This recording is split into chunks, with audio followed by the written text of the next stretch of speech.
together.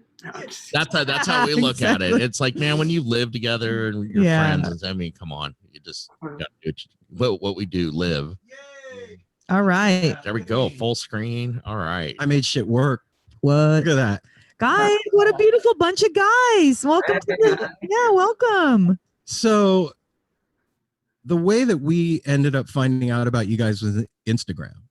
Like, thank you. It's nuts how active the jam community is on Instagram. I mean, I think we owe a huge part of our listenership to that whole scene there too. Instagram. Yeah. Shout out Instagram. Yeah. But I mean, they're evil, but they're amazing. I mean, it's a tool. It's a tool that when used right is very beneficial. Yeah. But you know, man, the thing that struck me about you guys was how young you were and how fucking awesome the music was. I was sitting out on the porch. It was like 6:30 in the morning, just waking up, trying to shake the cobwebs out of my head. And I came across a post from you guys, and you were playing in a backyard somewhere. And I was like, holy shit. I need to know more, and started digging in a little bit to you guys. And it's really amazing, man. So what I want to know is like how this whole thing came together. 'Cause we've talked to a lot of musicians, man, that like struggle for years to find the right combination of guys to come together to have the magic that you guys have right now. So I'm curious how it like came to be. Sam, you want to tell? Yeah, I can tell it. Yeah. So I mean, yeah, it is really, really special to have like, you know, 4 guys, 5 guys in a band that like are able to do what we can do together and like have, you know, it's obviously so special. So how it started was a few years ago, maybe 3-4 years ago, I want to say. I was introduced through some mutual friends to Jimmy and Joey, and I jammed with them probably when Joey was 15. Joey's 17 now, so I jammed with him for the first time when he was like 15. I'm 22. I'm the oldest member. So then, you know, we were playing Dead covers and stuff. We didn't really have a name of the band. We had another guitarist. We had a keyboard player friend who would sit in. And then I ended up going to Berklee College of Music, and I met Jeremy and I met Brian. Well, I met Brian first. We became really friendly, started writing songs and jamming together every day. We met Jeremy because we were starting another band up there, and then basically the bands merged. That's the simplest way to put it. I think also Sam just kind of forgot a little bit. Me and Joe have known each other like most of our lives pretty much, and we like pretty much since I was like 10 and Joe was 7, and we played music together for a while because our dads were good friends and big Deadheads, and then we met Sam when we were older. So. Yeah, the magical thing about it is that it really happened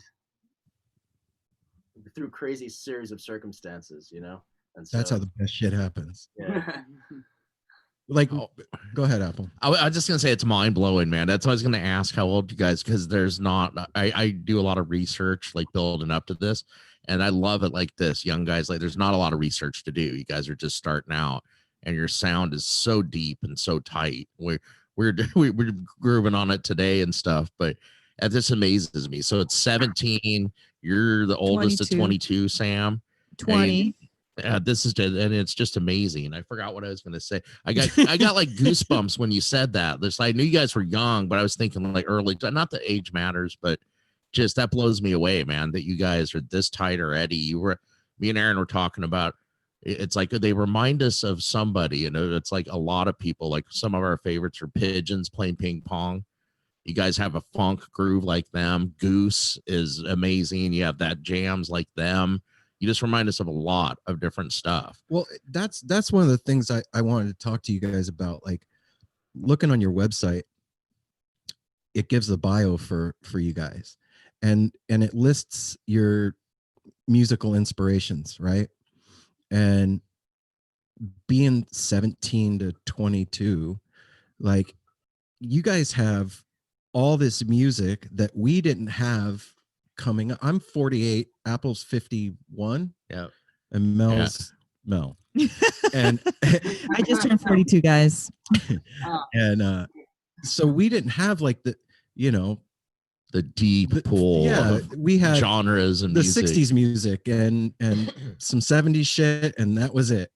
But you guys have this huge pool to pull from, and to have landed on the influences that you landed on trips me out, because I love how two does of you that- said Steely Dan. Yeah, I like, know, what the like, fuck? Steely Dan is that, my right? shit. Hell I'm in the yeah. kitchen when I'm cooking. I got Steely Dan on the radio because it's just like some wine and Steely Dan, and cooking in the kitchen is every Steely Dan happy. song, I think, pretty much. Wait, what was that? Did you say? I know almost every Steely Dan song, probably like at least 30, 40 Steely Dan songs, I would say, probably. Oh, Shit. hell yeah. And you're wiser because of it. Yeah. But seriously, how did that stuff come into your guys' world? Like, that's not typical for fuck. Parents, What do I maybe? know? Shit. But Yeah, how so did that happen? we definitely all came up in really interesting, different musical atmospheres, I guess. Yeah. Mm. My father, for example, was a massive Deadhead and a massive Frank Zappa guy. And I didn't get into Frank Zappa or the Dead until somewhat recently, 5-6 years ago. But as soon as that happened, I was hooked, and I was all in. Well, on what did it do for you though? Like you said, you just got into it. Like, how did it start to influence your playing?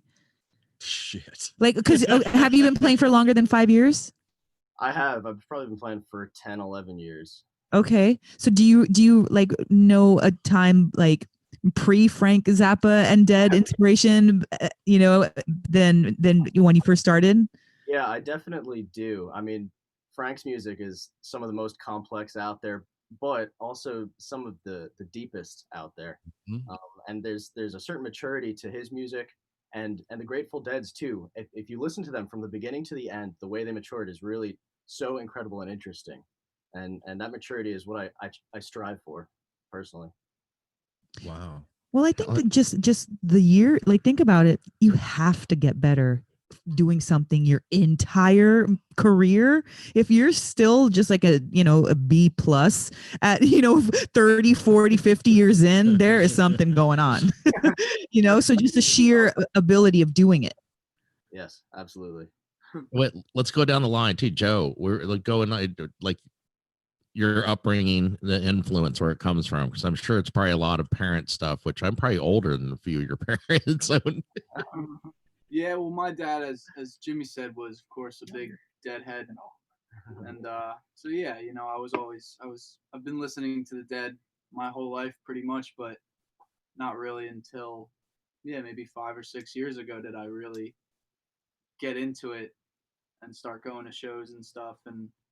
But then meeting these guys, I got into a lot of different kinds of music like jazz and Steely Dan. I got really into Steely Dan at a similar time with Sam. Yeah. So it was fun. Yeah, I would like to elaborate on that point. I think the way that we share music with each other is very important too. Sam brought Steely Dan to everybody. I like to think I brought Frank Zappa to everybody. Jim and Joe, they grew up on the Dead. They really pushed that into us, And Brian is, he comes with this interesting Fish, Chet Atkins, Tommy Emmanuel kind of blend. Yeah. Jerry Reed, yes. Jerry Reed. Yeah. What? I love it comes through in the plane. Yeah, it too. does, man. It's cool to hear that, like, your parents were the ones that turned you on to the music. So I have an 18-year-old son. He's listened to the Grateful Dead his whole fucking life until he wants to throw up. He hates it so much. He like and he'll like do the opposite because I like the Dead. Right? And I'm just, that is interesting to me because you adopted it as yours too. Like, was there ever a point when you were like, fuck that shit, I don't want to listen to that, and then something happened, or was it always cool to you? Well, no, yeah, it was always cool stuff to me. It was always really interesting music. I always, I knew pretty much all the songs by the lyrics, but not necessarily by the names until a certain point. Mm-hmm. But yeah, until I went to my first Ed and Company show, it was set from that point. So When was that? it was probably 2016. So was it? Yeah. 4 years ago. So Vegas. Yeah, That No. because it kicked off right after Fare Thee Right after Well. Fare Thee Well, The year 16. after. Yeah. A fresh-faced 13-year-old. Holy shit. Awesome. That's Oh, rad. So when I went to my first Dead show, I had no idea like what I was getting into. No clue. And dosed in the parking lot and went in and they were playing Feel Like a Stranger and I was fucking done. Like I did it. And I got chills already. yeah, dude, Well, you're leaving out. He was wearing a Misfits shirt and was total. We've been friends our whole lives, and I was a metalhead. He was more like a punker, but kind of that same vein. Mhm. But and I went back to Vegas and like sold all my shit, bought a school bus, and went on tour. Like I wanted to know all of it. I wanted to see how the engine ran. I wanted to be able to take it apart and put it back together again. Like I didn't want to leave. And I thought he was completely nuts, and then I lost my best friend. It was like, what the fuck these hippies do to him? And bye. But it trips me out, man, that like it's 2020. It's been 30 whatever years, math. It's been a long time. No, it was 50 years. No, for me. Oh, for you. It's been, it's been 30 years. But yeah, the music, 50 years. And you guys at your age can go to a Dead and Company show where Jerry's not even there and have that same mind-blowing experience to the point where you want to make the music. You know what I'm saying? Have you guys thought about that at all? Like the lineage of it and like how you're kind of like taking the mantle as the music gets passed down. Do you get what I'm saying? Totally. Absolutely. Honestly, it makes me think like Jeremy was talking about how the music developed for the Dead from the beginning, and even like with us, I think about from the first time we played together, and like even now, like every show, every weekend, it's different, and it's like gets better and better, or just changes for the better in whatever direction. And I'm just like almost scared to think about what it's going to be like in like 10 years or something, because it just changes so quickly. But what does that feel like? Like for you guys? I mean, because I can hear it. I can hear it happening. You know what I'm saying? Like, I see a lot of bands on Instagram, man, and they don't do that. And so for guys, I hate to keep bringing it up, but like guys that are young like that, I guess the question is like, do you know you got something special? Yeah. Sorry, go ahead. Yeah, I think I remember the first time we played like the five of us in a room together, and I was just like, I got into Fish when I was and bands like that, the Grateful Dead, when I was like 12. I found them like on YouTube and started researching the hell out of them. And for years, I was trying to tell every single friend and everybody that I knew that played music like what I just found and like what was going on here. And I was like, you got to play this with me. And they're like, yeah, that's cool. And I tried. I made started a few bands, like tried to find the right people until years later, like I finally found this guy first, right? Well, I met you first, and then Sam, and we started doing this stuff, and then it was just the three of us playing in Boston, Jeremy and Sam and I.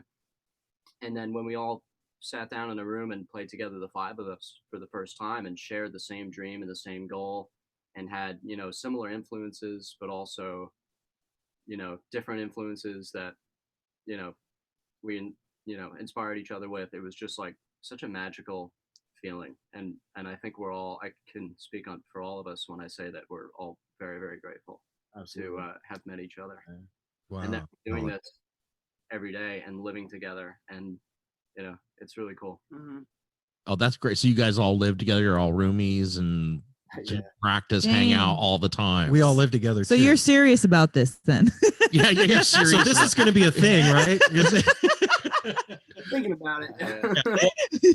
Yeah, the other thing I see too with you guys, like you are in the middle of your like your beginning of life, and you guys have such a. When I first heard you, when Aaron was playing him outside, because he does that, he'll be just playing something, not say who it is, and then I'll be like, it's like Goose, Fish. You guys have so much sound going on, and you're so young, and you're all in school.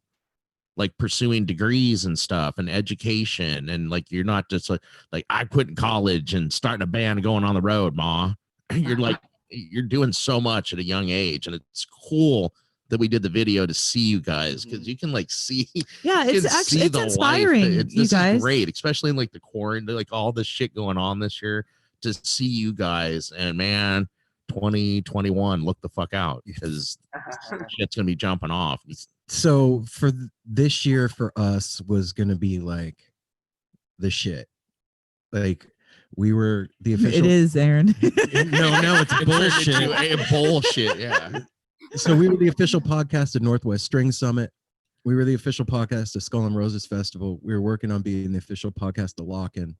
Like we were gonna bust out this year, and then shit happened. Yeah, were you guys feeling that too? Yeah, absolutely. We had so many great plans. You know, the summer we're gonna play all the time, book every possible gig we could. Yeah. And yeah, just didn't quite happen. But a lot of beauty came out of it too, because we were able to ask. As soon as everything started to hit the fan, we all agreed that we would like get in the same place quickly. Like I was in New York, I was like, okay, I'm gonna come down to Jersey. I'll live with, I lived at Jimmy's house. Yep. And we all quarantined together and had a lot of time to practice and rehearse and write and record and all that stuff. So So there's wow, good shit coming that was out a good of this. plan, you guys, because I know a lot of bands, that's their struggle. One's on one coast, one's on the other coast, or even if it's just a state away, you can't get together often to play if you're a state away or even an hour away. So the fact that, you guys are really, that's what I meant. It was joking, but you're serious about it in the sense that, like Apple mentioned, you guys are going to school, you're living together, and you're sharing music. Like you're doing it, whether you can actually literally go out and do it or not. Like you're doing the work. Continuing to happen. Yeah. It's inspiring. Yeah. We talked to another band. They're called the Higgs. Have you guys heard of them? Oh yeah, actually, we played with them one time at Thunder Road in Boston. All right. Cool. Oh hell yeah. And yeah, it was the three of us yeah. with our band, our like Berkeley band, and then Aggie was playing too, and there was supposed to be the Higgs was the last band playing, but this band Jeb Bush Orchestra that we really liked from Boston, they were supposed to play, and they asked us if we wanted to take the slot instead. oh fuck yeah, right on. I have So a really cool poster from the concert. Yeah, it was a fun night. Yeah. those guys are friends, and like Jesse, the keyboard player, I remember we were talking one time, and I was like, so how did you know, like, when it was going to start happening for you guys? How did you know that, like, okay, this is it, this is my band of brothers, we're going to take this thing and do something with it? And he said to me, he was like, it wasn't until we all were fully invested and on the same page. Like we had a conversation as a band that this is what we were going to do, and we were going to take it as far as we could. And at that moment, then I knew, because all of our individual intention was put on this thing, that we could move it. Has there been a moment like that for you guys where you've come together and said, this is the shit, this is what we're going to do, and we're taking it as far as we can? I think, on many different occasions. Yeah, probably. Yeah, for sure. I mean, Moogs was the first time we played at Moogs Place in Vermont. Like, what was that? 2 years ago? No. It was a year. It was last year. Almost 2 years ago. Was it? Oh yeah. So that was the first time Brian had played with us on stage, and I mean, it was pretty much right after that where we were like, all right, well, this is the band now. Yeah. It's a cool thing to like find people in your life that you click with. First of all, people are fucking weird, man. It's hard to find people that you can trust, that you can be weird with. Yeah, that too. And to find 4 other guys, or however many, that you click with, and then also to click musically with them, and to all have the same intention. There's a lot of power in that. Yeah, there's a lot of like magic. Yeah. Magic in that. Well, energy, if everybody's thinking the same thing and have that same, focus, that just means that there's more light, more power, more direction toward that goal.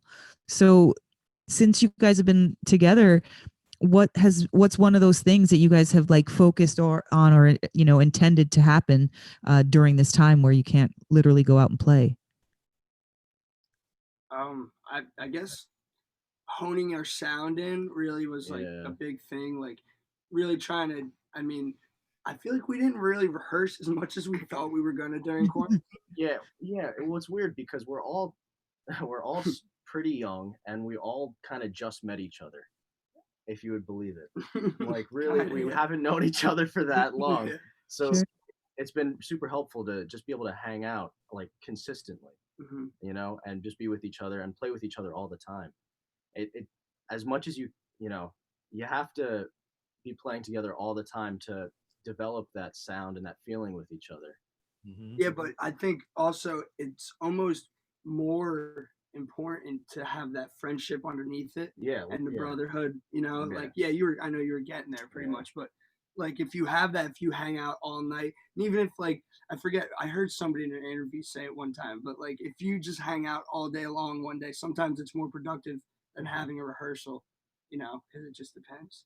Yeah, that conversation, like we always say, like music is conversation, and then the conversation continues off the stage. And for you guys to be building that brotherhood, Yeah. Well, that's where it's amazing. Right, that's now. where the love comes from. That's as a listener to the music. I think for me, the thing that gets me off with the music is the joy and the love that comes from it. And of course, we always have turmoil and beef and whatever fights or other stuff, but I'm talking about like the foundation of relationship. Yeah, being down for the set. Yeah, that like when that comes through the music, that's the magic. And so being cooped up together for fucking 7 months, or whatever, it's doing something for you guys that you wouldn't have otherwise been able to get. I mean, you might have gotten it over a longer period of time on the road, jammed in a van together and traveling around and doing whatever, but being in close quarters with people like that, it does something very particular. Oh yeah, you get to know each other's quirks and things that Smell each other's fucking feet. Yeah, know each other's buttons. Yeah, then that would be rough on the road, like learning everybody's little quirks as you get pissed at them or something. Like then now you have a chance to like get that out. They'll be like, okay, I know what's up with Joe today. I know what's up with Jerry. You kind of figuring each other out. That's good. So has there been moments when there's been beef? And if there has, how do you guys deal with that? There's always beef, but straightforward and at the point of the situation, take control of it and just get it figured out right away, because you don't want that shit lasting. Yeah, that's and the thing is, we're all bonded because of the music. We all came together for the music. That's why we're the best friends, and so when we go on stage or even into the studio and into the rehearsal studio and play together, it all goes away. Yeah. And sometimes it's great to sarcastically say "go fuck yourself" at the end of an argument, because it makes you hug each other and then you're all happy. Yeah. Like me and this guy, I've known him since I was 12, and her and I have been married for almost 23 years. So in all that time, like there's a lot of nonverbal communication that goes between all of us. Like we can have a conversation with just a couple of eye glances and that's it. And I think that like is part of the thing that we as fans pick up on with bands that we love, like you guys. We see that happening on the stage and also hear it happening through the music. It's like being able to physically see a conversation happening or hear it, but not in words. And with you guys, like, I just wonder, like, what's the goal? Like, I know obviously, like, we want to make albums and we want to tour and all that stuff, but like when you guys are sitting down and it's quiet and the end of the day and you've already practiced, like, what are some of the dreams that you guys talk about together? I think we want to create a family. I mean, I'll just say that first. I think what we want to do is bring what I feel like we've been doing it now, but everywhere we go, we pick up a couple more people that become our best friends, and every time it just grows. And my dad always relates it to the Grateful Dead because it's exactly what they did. They just like had all these people that were friends, and then all of a sudden you have 100,000 friends, and they're following you around the country. Yeah. They really did something unique, you guys, because one of my favorite things watching any musician is when they first come on the stage, and then everybody's kind of like, tuning their instrument. They're maybe not even facing the audience. They're facing each other. They're like, signaling each other. And there's hundreds, sometimes even thousands of people in front, but the group is the group. And that's what I love to see, the interplay of the getting ready and the like, you ready? Yeah. Like that, or just like the little laugh that something happened right before stage, because then that energy comes out to us. And even like, it's just such a fun experience to have, like what you were just saying, trying to build a family. Like that's really what fans are. We're supporting the play between you guys. We want to see it. We want you guys to keep doing it. And it's just really cool that you acknowledge that. Like, yeah, like that's what we want to do. We want to build a family because that's how shit lasts. And it doesn't even matter what genre 10 years from now you're playing, as long as you're still doing, Yeah, genre it's a weird thing even. It's such a hard thing because like jazz, freaking, Bluegrass, jam, bluegrass metal. Yeah, whatever.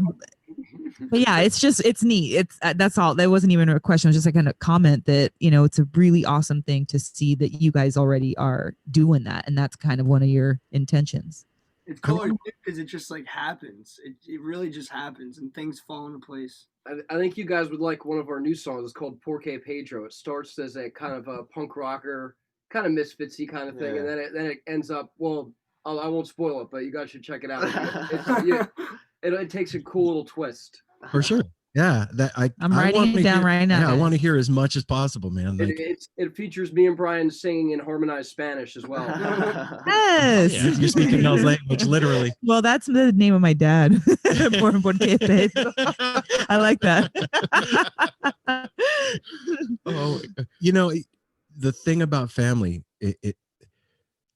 doing a podcast is a lot like having a band, especially this group of people right here. Like when we started it, there was a community that started growing out from the show, and it wasn't intentional. I didn't sit down on the porch one day and be like, I'm gonna do a podcast and start a family. Like I just did it, and then people started hitting us up and being like, wow, like what you guys talked about last week on the show really, really hit me hard and whatever. And we've had like listeners come and stay at the house. And, when I say No Simple Road Family, that's a real fucking thing. That's like true. It's a trip. So I know what you're talking about, like getting those DMs and emails or like being at a show and seeing somebody and they're like, oh fuck, dude, I listened to that interview you guys did with so-and-so and blew my mind or whatever. There's something special in finding connection in music. You know what I mean? And I just remember the first time that I walked on Dead Lot or a Fish Lot, and it was like fucking swap meet threw up on acid in the middle of LA. And I didn't know what to think. I was really confused by it. It didn't make sense to me. I didn't have any like frame of reference. My fucking parents were not Deadheads at all. My mom was a circus performer. My dad was a movie producer. Like that wasn't a thing. So I'm wondering, like, for you guys, and you can go around the room. The first time you walked on the lot and got a glimpse of what was going on, what did you think? What was going through your head? For me personally, I was like, I found my people. That's what I was thinking. I don't know. It's just such a cool scene that, I don't know. That answers it. Yeah, no, that's like straight up. That is it.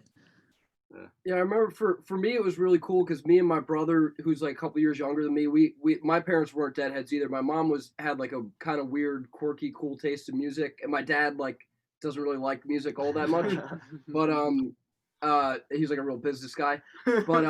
But so me and my brother got into the Dead when I was probably like 15. He was 13, and we were like, you know, so excited by it. We would listen to it all the time and realize that we wanted to start playing more, and we'd be playing guitar and stuff. And then we went to one of the Fairly Well shows in Chicago on July 3rd, and you know, had our first experience of live. You know, it was like, you know, similar to what Brian said. It was just like so amazing that like we were there with like, and everyone was so friendly. We were talking to like 6-year-old dudes who were like so cool, like helping us out. Like I remember what I was just telling Jimmy's dad the story yesterday at the first ever show.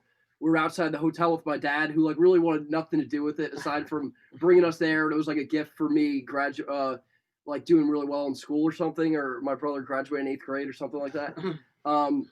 And like we ran into this guy like outside you know, this older deadhead guy smoking a cigarette, and like we started talking to him, and he called himself Bear, and like we realized he was really cool. He's like, I know they're gonna open with Shakedown Street tonight, and they actually did.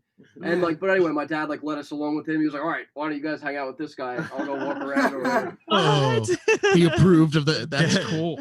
We got my dad to go to one Dead and Company show, and he's come to a bunch of our shows. Actually, sometimes it's really hilarious. He'll start dancing like great, like just out of nowhere. He'll just start like breaking out like the craziest wook dancer you've seen. Like, and he smile more than like anything on stage, because I always almost mess up because I'm about to laugh so much. And then he'll really buy a school bus. And something that's really cool is like at first when I started like, you know, jamming with everyone, my dad like saw it was like, you know, like, oh, it's just jam. I mean, I was going to Berkeley and everything, but like it wasn't until like recently, probably the last year, that he really realized that like this is something that we can make a career out of it, and like we are like so passionate about it, and we all have like a really intense drive to like, you know, with the same goal as we've been talking about. So you gained Dad's respect then through your passion and your diligence and your. And he came and listened to you. I mean, he had to have heard you and been like, yeah. Damn, you're good. He doesn't really understand music. I remember one time I was trying to get through to him. Like I was like, Dad, just the next time you see Jeremy play, just look at how fast his fingers are moving. Like I was like, does that not mean anything? Like, isn't that impressive just in itself? How fast like everyone's fingers are moving? Like points. That's always astounded me, that there's people out there that don't like music. Yeah. What? Well, I wouldn't say he does. Yeah. He doesn't not like music, but it's like, you know, he likes like David. He loves the Beatles and David Bowie and stuff. But music is like, you know, music is to me like water. Like, you know, constantly thinking about it. Like it's on all the time. Yeah. I can't wait to listen to it. It's like secondary or tertiary or something. Yeah. That doesn't even fucking compute. That's how my dad was. I grew up. My dad was really into music until I was like 10. I went to my first concert in '77 to Fleetwood Mac and the Little River Band with my dad. Hooked on music, and then he like hung it up because he's like a lawyer and didn't want it. I tried to put it on in the off. He turned the music off. It's distracting for a long time. And then recently he's gotten back into it again as he's gotten older and stuff. Check this out. Everybody needs music in their lives. His dad just came up here to visit. We moved up to Portland 4 years ago, and he hadn't come to visit. And he came up to visit, and we got him high, and he was fucking dancing out. He smoked pot with me for the first time, like at 51. My whole life, I'd wish I'd like Dad, because he likes to drink, and it's like, Dad, if he smoked some weed, he'd feel so good. And he finally did. Was dancing, like my knees feel good. And he was dancing at disco. He wanted disco he specifically. wanted us to put disco music on to dance to. It was like, yes, Dad. So I want to talk about like. Wait, did we hear everybody else with the lot? Oh, that's right. Yeah. Sorry. The first time you saw the lot. Yeah. I'll go next. I'm honestly really lucky because both of my parents have been seeing the Dead since like '84, and they've toured and seen over 200 shows. And then when I was like, I don't know, the Dead's always been playing in my house since I could remember.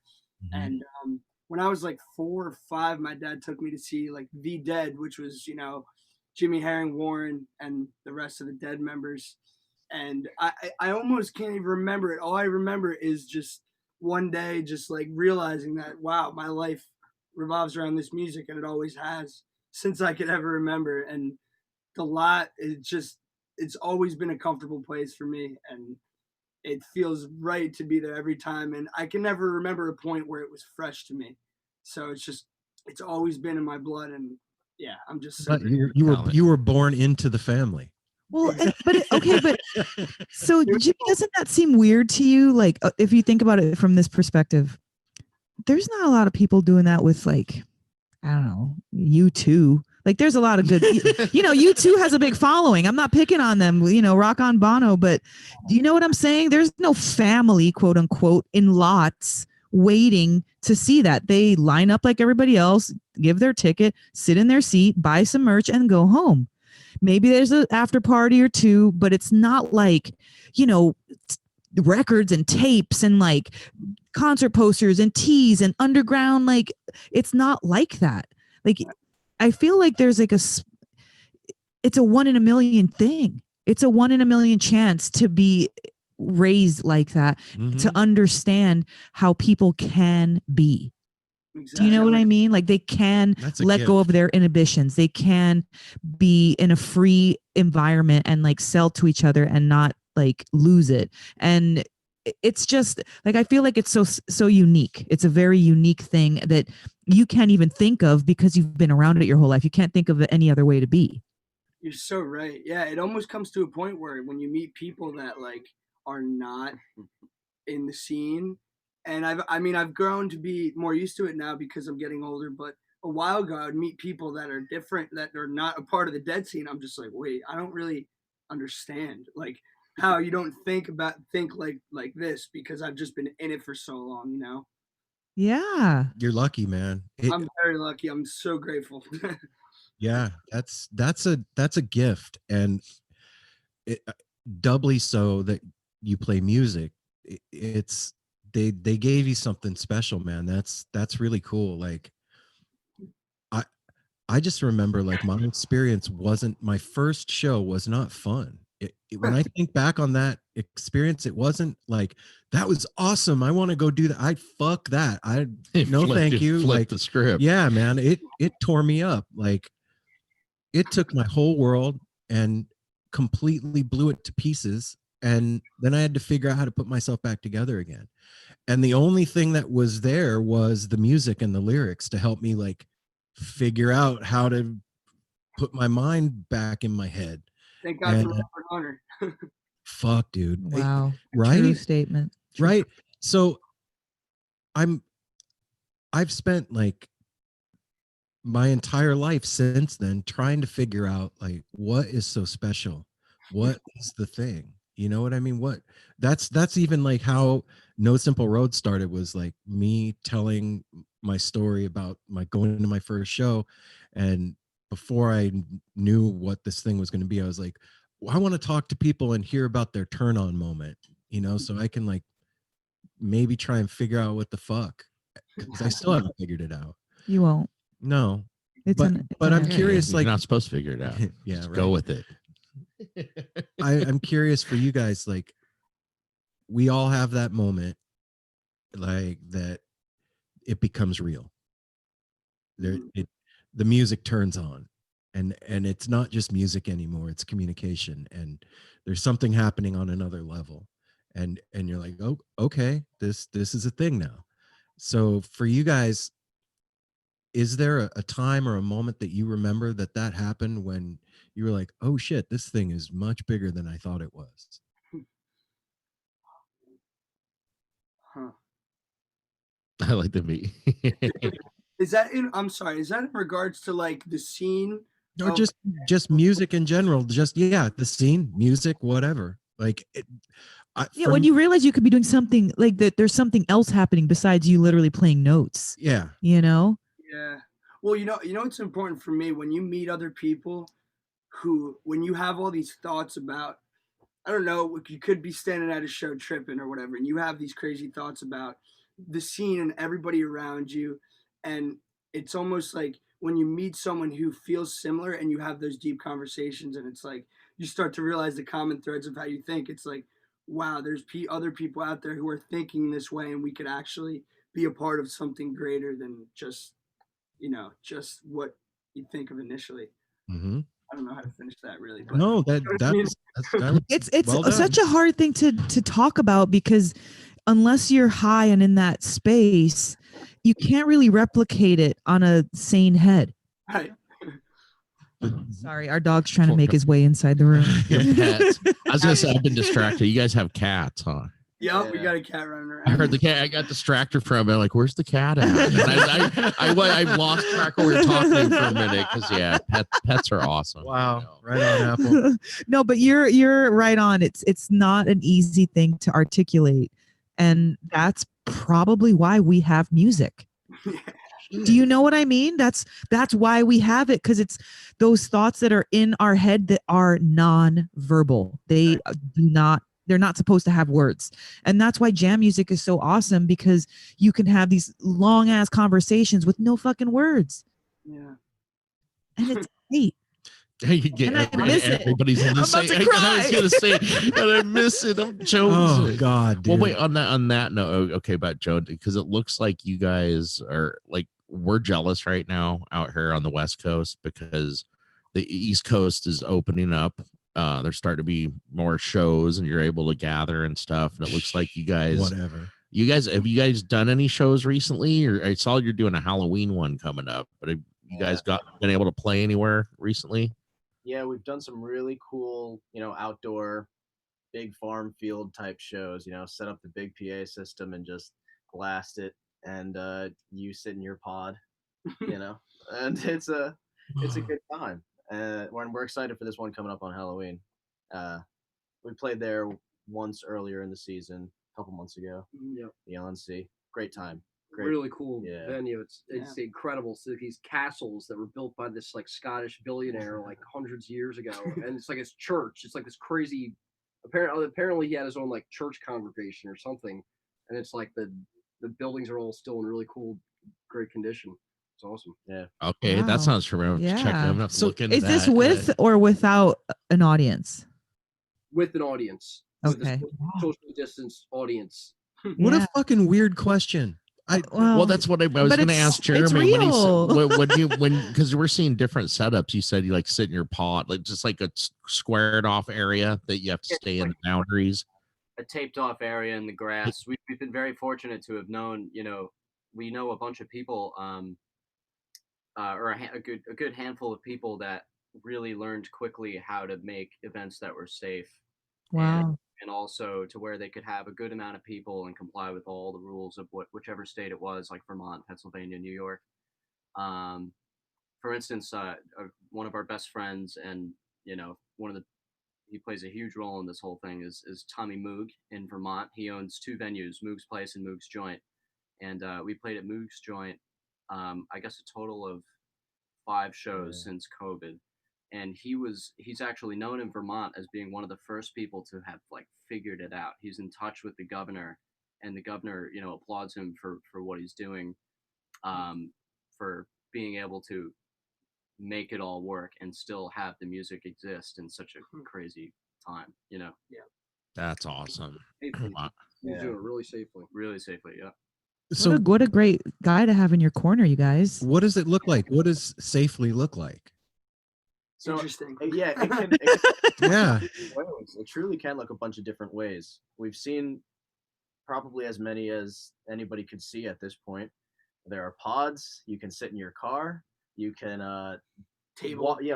sit at a table, walk around up front dance with a mask on. There are a bunch of different methods that people are using, and it's Wow. all pretty cool. Does it feel different playing in those situations to you guys than it did playing before? Yeah, I think so. It definitely can, but depending on the setup, people can be sending up the right vibes, and it hits us, and so we can hit them the right way. Yeah. Right. Yeah. Yeah, I just wonder, like, I see the drive-in shows happening. Like Humphreys just did a big drive-in show, and I think Goose did one. And I'm stoked that music is happening at all anywhere on the planet right now. Like, I'm happy. but when I see it, I'm like, well, wait a minute. There's like half of the thing is missing. Yeah. You get what I mean? Like the half of the phone is hung up. Yeah. It's a one-way phone conversation. Yeah, we all feel that way too. We did a private drive-in event. That was our first live gig outside of quarantine. And it was definitely strange. It was really strange. And we had been doing live streams for, I don't know, about a month at that point. We right? probably did like 10 live streams. Yeah. A couple for Garcia's, Ardmore. Yeah. The live streams were tough, very tough, no crowd at all. Then the drive-in was a step above that, but it was also still very removed. Yeah. Is the live streams kind of like a rehearsal? Like, do you feel like it's a rehearsal, or do you feel like you're literally playing? You know, like I'm playing a set, I'm playing a show. Kind of somewhere in between. Yeah. I think because we would treat it like a live show. We would come up with new ideas, new songs and stuff. We did a lot of new stuff. Like on 420, we did the Reefer Madness song from the musical with Alan Cummings that me and Jeremy had just watched a couple days ago. Just knowing there were people on the other side of the lens was a really special thing, and kind of a surreal, weird thing, especially when we started doing the live streams in like March and April. I think one of our favorite ones was the Tree of Forgiveness one, where they have a Zoom call and everyone mutes themselves while we're playing. Then when we stop playing, they can talk for a minute, and there was a clap. And we're doing another one coming up soon. Yeah, November 5th, actually. Yeah. And so unlimited, the good thing about doing the live streams is that it's, unlimited capacity, of course. Yeah. And those guys are doing something really special. They started it from like, it was just like a small thing for friends. This guy, Barry Brandow, runs it. And then now they have like almost 800 people who are watching almost every show. And they've had. That's awesome.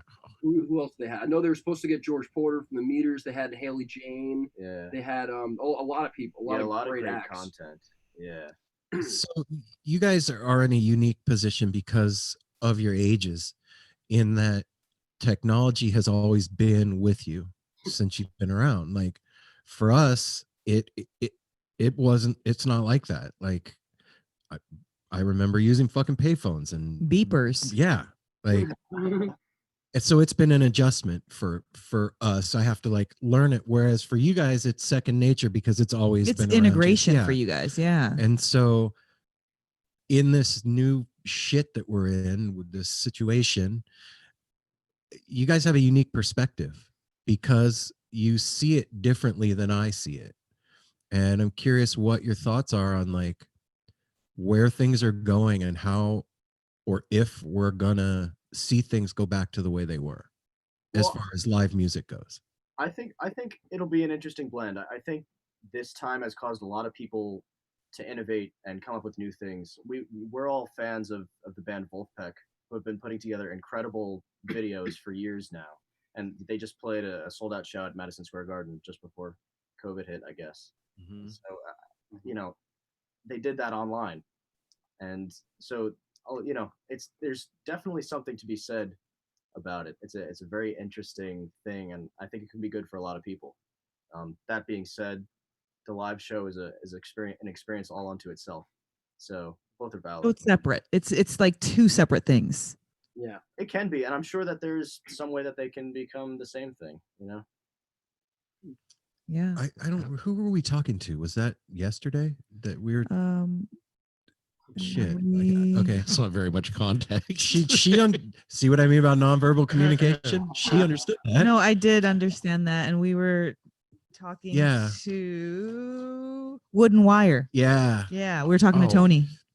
And this guy I kind of asked him sort of a similar question. And he was saying that like in his mind, he doesn't see how things can go back to the way they were, like standing elbow, shoulder to shoulder, sweating on each other. And that's going to make a lot of people uncomfortable, I think, now. But why were they comfortable with it before? That's what I have a hard time with. It's the unseen evil, you don't realize how much you don't like something until you have to deal with it for 7 months. Mm-hmm. Oh shit. Yeah, that's true, man. Like you can't unsee what you've seen. Yeah. I just can't get over the fact like it was there before. We all, like I remember picking up like a snot rag from somebody that I didn't know because I don't like litter, so I'll throw it in. Do that? Yes, I do that. Gross. I was picking up people's water bottles because why are you stepping over it? Throw it in the trash. Like But you wouldn't do that now.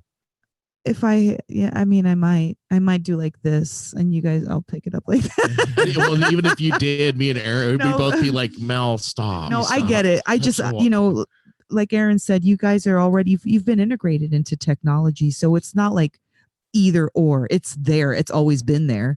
For us, especially for me, I just have such a hard time with it because I am such a tactile person, and I don't want to see a live stream. I do want to see my brother next to me sweating on me, and I want to go run up to the stage and touch the rail that everybody else touched, and not on purpose. I don't want to get sick. It ain't like that. It's just, it's the excitement of where you're at. It's like doing like instinctual things, you know, like when you meet somebody and you just want to make out with them like that, like, whoa, it's an instinct, right? Okay. Like, there, you know, I love tonight, Mills. You're getting some shit out. You did that early. You went on a rant. You're like, I just missed live music. I God do. And I'm not hating on, like, this guy Tommy sounds dope. He sounds like he is really, like, you know what? It sounds like it, figure it out. it sounds like it's important to him, and he's going to do what he needs to do, and that is the people that we need. And I'm just being a baby, really. I'm just being a baby about it because it's just, you know, like he figured the way it out because you guys got unfortunately we'll have to have money to keep the bus going and everything. You know, family and everything is the most important thing, but you got to keep the bus going. Got to put gas in the tank. Figure out a way, and these musicians figure out a way to continue to sell merch, to sell, you know, get out there and get that unlimited capacity audience, which that's incredible there. But I'm sure you guys too, like you said, especially our community, this Deadhead, sprung out of Jerry Garcia and all those guys community, it's different. You guys play we play with each other instead of a band playing at the crowd or for the crowd or something. Like Mel was talking, like you two, you know, you go to show, it's set, boom, over, go home. They're up there on a pedestal. You can't get near them. Think about how many hugs are at a Dead show. It's the fountain of you getting older. Right? I see you, Jimmy, back there. Right? High fives, hugs. Yeah, bro. Like, hell yeah. Touch. Human. Like that guy that you met calling the fucking set list before the show. Like, that's like one of my favorite things is the set list game during the show, all high. All right, what's it going to be? What's it going to be? You know, like, can't do that in a live stream. And yeah, you can. You can type it. Yeah, it's not the fucking same, man. Oh no! But if you type it, then that you guys see it, then that means like you'll do it. It's not the same. Yeah, well, it's the same like with you guys. I've been watching, you've been listening to you guys and watching your live stuff on YouTube. You know, watching everything. But like we always tell bands, it's like can't wait to see you live and give you a hug and be like, fuck yeah, and party together. One thing I wanted to ask you guys about, you know, you brought up Berkeley a couple of times, and it seems like every time I talk to a musician that's super talented, they went to Berkeley College of Music. Yeah, Berkeley's putting out some good musicians. Can explain to me, because I don't know anything about it other than the name of it. Like, what the fuck? What's going on there? Like, I just said jokingly that it was the best investment of my life. I do truly believe that, actually. It's stupid expensive, as most, you know, universities and schools are at this point. However, the people that you meet, you know, we all met there and connected through there, some indirectly, some directly. Right. It's a very important thing, being able to go to a place like that and rub elbows with your peers. And definitely the connections, like the networking aspect is probably the most important to me. Like, you know, outside of these guys, I've met so many people who I know are going to be incredibly talented producers or musicians in their own right in some way, that we know, like, there's so many people that we know we're gonna, you know, if we want to hire like a really good saxophone player, we know someone. If we want to do anything like that, like, you pretty much found someone at Berkeley, and you meet so many people from all around the world, which is another one of my favorite things about it. And the teachers are like some of the best musicians in the world, so it's really, really awesome. And it's difficult to do it online right now, but everyone, like the teachers and the students, are all making the best of it. So, and I know a couple of the guys in Goose went to Berkeley, right? What's the other? Maybe Spafford. Some of the guys in Spafford, maybe. I know. I think Marco Bento. Yeah. Yeah. We've talked. I know. Yeah. There's been a lot. We can't remember everybody, but yeah. But it just seems like that place is like some kind of like incubator, funky nexus point of energy or something that is Well, I was just gonna say, it's really cool too because like one thing that I realized at Berkeley is like you can go there and there's like a focus, there's like a there's a really good jazz department and stuff, and that was what I wanted to do when I got there is get really good at like learn jazz better and stuff. But like you really once you get there, especially after your first year or stuff, you really realize what you're going to do and you use the tools to like allow yourself to do that. Like if I wanted to get really good at producing, I would have taken more Jeremy's route, which like he learned, he didn't really know how to produce a lot of stuff before you got to school, and now he's studying it. So you really can kind of once you get there, you can choose like a specific career path, which is really awesome. Like another one of our really good friends, he's an amazing cello player, is a huge scholarship. He also is a co-writer on a lot of our songs, and he's a music business major. So like he's Wow. and he used to be a scientist. He went to Dang. How old is this guy? And he's 18. No. He's a great guy. Owen Leonard, shout out. Wow. Shout out. That was another thing about you guys that blew my mind. I saw a list. I don't know if it was on Instagram or not, that you posted all the songs that you guys play. I compiled the list. I think it was 106 songs. It might be closer to 110 now. Jesus Wow. Christ, man. Like, okay, first of all, and that's just the songs we know collectively. If me or Jeremy or anyone gave a list of every song, like if I kind of like lists. So one time I made a song of a list of almost every song I know. And it was many songs. so Multiple. all of those in rotation when you go out to play live? A lot of them are outdated, honestly. Not a lot of them. I don't want to say maybe like 10% are outdated. Like I don't think we would play them. Yeah, we overplayed a lot of them too. Yeah, I mean, and a lot of them were like kind of like like dead songs that were just really easy that we knew we could like Deal, Cold Rain and Snow, stuff like that. Scarlet Begonias, the Fire first in the songs Mountain. we played together. Yeah, and those are Really? the first songs we played together because. Yeah. Because I remember when I asked Jeremy to like come down and play a couple shows, and I like told him like, yeah, it's like a dead cover band. Like we'll have some fun. Like it was supposed to be fun thing for us to hang out and spend more time together over the summer. Yeah. Basically at first. There's the power of the Grateful Dead. Fucking it, yeah. So in our world, set list is a huge thing. Like putting together a good set list is an art form, and taking people through. I always kind of looked at it like if a band does a good set list, it should accompany you on your trip. It should bring you in, get you super high, peak when you're peaking, and set you on your feet and send you on your way out the door when it's done. So for you guys, how does the set list creation thing work? Well, we kind of take turns. Sometimes it's really all the five of us collaborating, and sometimes we take turns. Somebody wants to take the lead and put something together.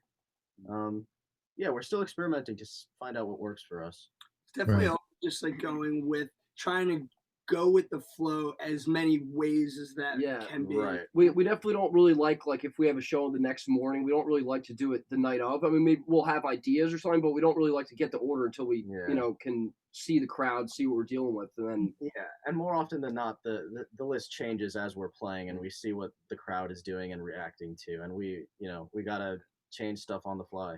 Yeah, so it's pretty fluid then. Yeah, You've got 106 songs. You can change them on the fly.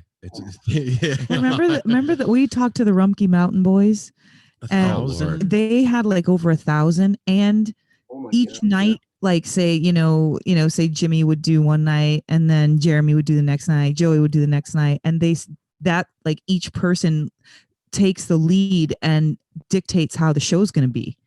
And I just thought that was so unique. Over 1,000 songs, and their energy. Do you guys know who they are?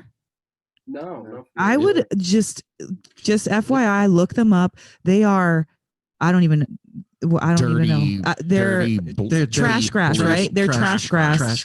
But Bluegrass. the skill level of these guys, talk about tight like a tiger. Oh my gosh, they're incredible. So just throwing that out there, but it reminded me of that. That's why I brought it up. That brings up something that's a point we haven't touched on and stuff, because this is new to. You touched on it. Oh, never mind. Just touched on it. We recently, over the last few years, bluegrass was something it wasn't really part of our lives, other than Jerry Garcia back when, you know, he was picking and stuff. But we've really gotten into bluegrass, and I imagine you guys going to school and stuff, you learn all kinds of techniques. You guys listen to much bluegrass or anything? Well, when I went to school, I actually really didn't know much of it at all. I love Chet Atkins and Jerry Reed, which is like rockabilly stuff, but inspired by a lot of bluegrass. And I knew Bill Monroe and all that stuff, and I'd heard some of my favorite musicians talk about that stuff. But I actually like met two guys who I had a little band with up there, and every day was like, you know, boot camp. I'd go to their dorm, we'd wake up really like early and make coffee and like listen to bluegrass records for like an hour like every day. And that was like my indoctrination into the whole thing. I've been trying to get these guys more into it lately. Everybody digs it. And I think we all, you know, collectively love Billy Strings and everything that Jerry Garcia did with David Grisman and Olden in the Way, Pizza Tapes, Tony Rice, stuff like that. It's really cool. And I think a lot of our new original songs kind of at some point will have that double time bluegrass mandolin chopping beat. Yeah. You know? You can't escape it when you're in the world. Like you just can't escape that bluegrass chop. Well, also making its way into some shit. Like the melding of genres really is, that's what it is. It's like if you're good and that's it. That's all it takes. You can be inspired by anybody who's killing it at picking or anybody, you know what I mean? Like it doesn't have to just be bluegrass or jazz. It's if you're badass. Yeah, you got the chop. I think that's what's so cool about the jam scene, because that's really what it is. It's like it's jam music, but what jam music is just a big pile of just everything. Like you could put any influence in there and it's jam music as long as it's done right, you know what I mean? And I think that's beautiful about it. Yeah, man. What about electronic music? Are you guys into any of that? Yeah. That's my alley, 100%. I love bass music and like dubstep and hard stuff. I'm really. Do you integrate some of that stuff into what you guys do, or have you yet? I should say. Yeah, so it's definitely something that we're working on. The mechanics of doing things like that live are really tricky, and I bet. But we have some wubby jams. Yeah. Well, that like with Jeremy, we got to say that like especially Mel is a keyboard nut. Oh yeah, junkie. I mean, I And just you were immediately saying, I was like, I don't know you, Jeremy, but I love you. Yeah, well, like Sam was saying earlier, like pointing at it's like look at how fast his fingers are moving. That on its own is, even if there wasn't music coming out, just being able to do that, and then to make music come out of it. And I mean, well, listening to the playing, I mean, it goes from funky to classical to, I mean, just the gambit of everything. And the question I was going to ask, I forget now because I was kind of reading about you got help. You got help from Billy Joel or some kind of a help with a scholarship or something. Yeah, so that's awesome. That's like one of the coolest things I've experienced. I went to an arts high school on Long Island. That's where I grew up. Brian and I grew up on Long Island. The rest of the band is all from Jersey. But so I went to this arts high school called Long Island High School for the Arts. Excuse me, Long Island High School for the Arts. So unfortunately, the school was in a massive amount of debt, and the program was going under. The districts were not sending kids because they didn't want to spend the money. It was a big mess. But Billy Joel's foundation donated a bunch of money to the school to keep it afloat. And it was so incredible at the time. He held a great class at the Tillis Center, and the whole school went, and we were able to talk with him, ask him questions, and just listen to him play. And so in my senior year of high school, I guess through connections at the school, he heard about me and what I was trying to do, and so I was gifted with a scholarship, and I met him backstage at Madison Square Garden, and he presented me with it. It was pretty spectacular. Holy shit! That's a once in a lifetime thing. Yeah. Billy Joel's always been close. That was my mom and my sister's jam. I grew up. I have all his stuff on vinyl from my sister. Yeah. So that's awesome. I gotta dude. ask you a Congrats. question. Man. Thank you's not enough. Like, what do you say to him after that? That's like, what I was gonna say. So like, I've had those moments like meeting a musical hero and like coming out of myself and standing across the room looking at me sitting there talking to this person and being like, I can't fucking believe this is happening right now. Yeah, I had like 10 out of body experiences. When yeah. So so the question is like, what did you say besides thank you? Like, what do you say to that? Like, that's huge. I'm going to give you an education here. Just take this. Yeah, I don't know. It's tough. I just tried to be humble and truly express how I felt, which was, you know, I don't know, flabbergasted, I guess. Yeah, Wow. that's a great word. Flabbergasted. Yeah. Yeah. Shout out Billy. Yeah. Hell yeah. Yeah. So Owen Leonard, Billy Joel. I want to I mean, I know that things are fucked up right now and nobody's going anywhere for a little while. But I want to make you guys the offer when things open back up and you guys can get out on the road. You guys need to come to Portland. We'll help you figure out a place for you guys to play out here.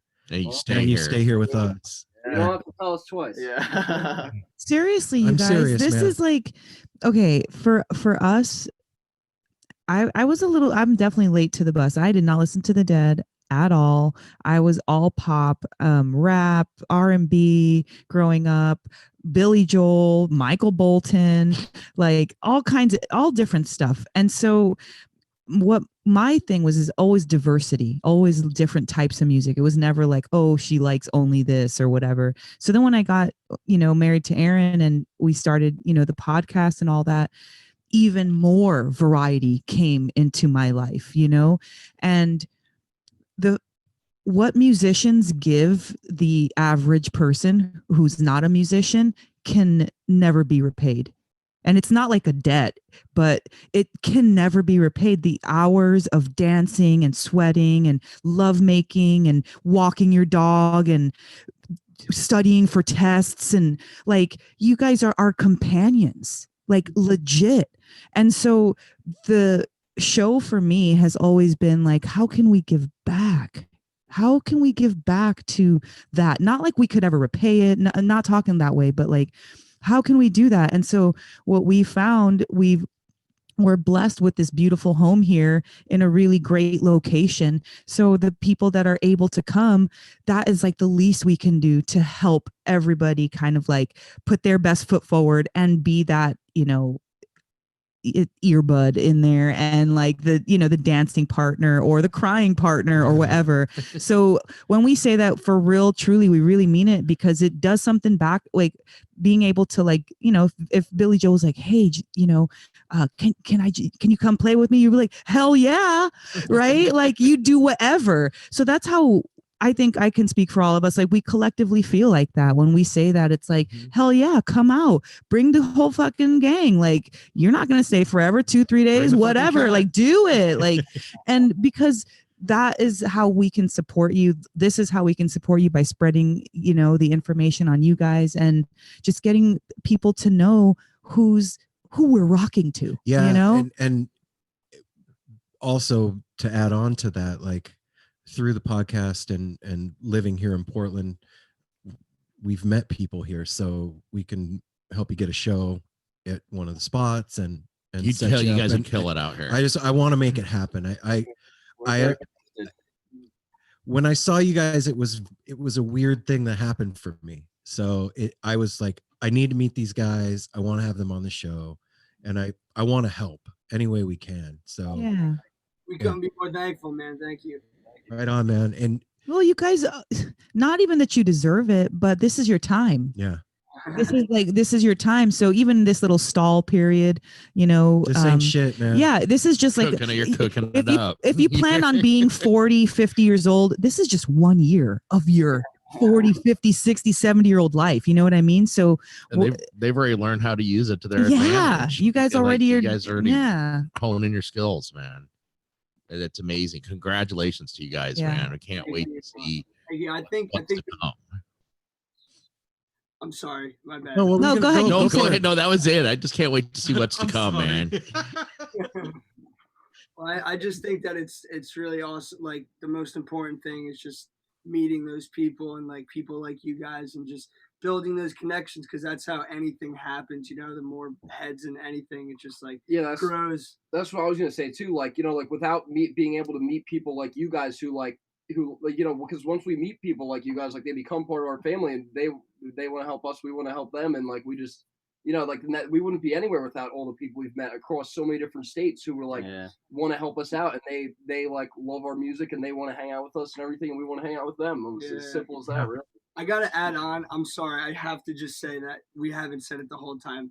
That especially mine and Joe's dad, Jim, and Sam's dad too, Mr. Lucid, Jack. These guys have literally invested everything that they have, all their energy, a lot of money, and just for us, and they back us 1,000% of the way, and they're there every step. And we're just really lucky to have them. You guys are lucky, man. That's well, and you guys know it. You guys are counting all you already said. You know you're blessed that you got a bunch of support and everything. That's what's important. Doing what you do is pay back to everybody. Like that's the payback. Like doing well and giving us goosebumps when you're on stage and shit. That's where it's at. Like fuck yeah. And Joey too, for you to be so young and your dad to be like so fully vested, that's special. At 17, my mom wasn't doing nothing like that, you know. I also didn't have a passion quite like you, but you know what I mean, like at a young age to know that you're supported, like not just financially, but like you said, like all this other stuff, that is a huge like boost, you know. It's like, here, get on my foot, I'm gonna boost you up. Like that is dope. Yeah. And just so you guys know, like for what it's worth, coming from an older head, I fucking see you guys, man. And it's badass. And I appreciate it. And it's fun. Made me feel good, man. And at a time when feeling good isn't so easy, common. And I appreciate that. So keep doing what you're doing, man. I got to get back to what I said at the very beginning of this. You guys got something really fucking special. Yeah. So just keep doing what you're doing, man. It's gonna blow up. And make sure that you stay in touch with us, man, because I want to help move you guys and help make it happen as much as we can. Thank you very much. Well, then thank you for all being together tonight. That made our night, man. Because I mean, we always love doing interviews, but we thought we were just going to be, all we knew is we were going to be talking to Jimmy. And then when we got on the phone with you, and Aaron was immediately like, no, we need to fucking see them. It just adds so much more to it.